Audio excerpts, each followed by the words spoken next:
Hi, my name's Stephen Creech and I'm a resident artist at the Archie Bray. Been living in Indianapolis, Indiana for the last 10 years and I'm originally from Kentucky. Yeah, so I was in just a state college and I really wanted to take photography and the class was full and the class that was available was ceramics and it pretty much immediately caused me to fall in love with it.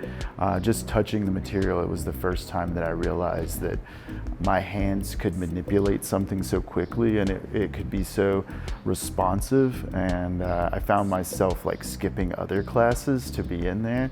And I think that curiosity and the potential of what the clay and the different materials could yield really hooked me early on. Across probably the world, but definitely in the US, there's posters on all the walls in every college, and the Bray is always like the most iconic poster on the wall, and you stare at it and you see all of these world-class artists and you just aspire to be them.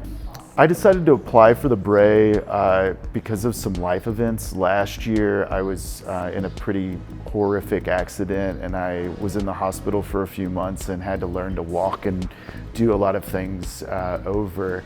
And in that time period, I realized that exploring ceramics wasn't just part of like my interest, it was part of how I heal and part of my respite. It allows me to kind of drop to a subcortex level and I can work through things subconsciously while my hands are, active. But I think most of us here, the reason we were invited is that we're taking risks and we're experiencing a lot of failure.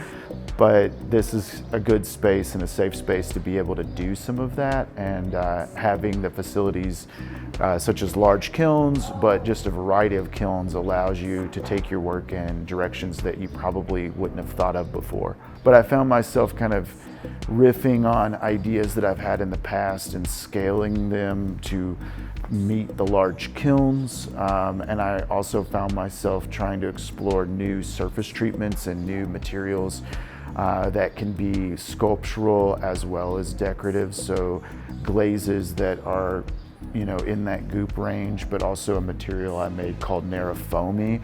And so I'm working on trying to make a more robust Nerafoamy that can go upwards to cone 9, and it does expand in the kiln, it grows in size, but it's also, when it's done, it's pretty vitrified as opposed to being something that's more powdery and brittle.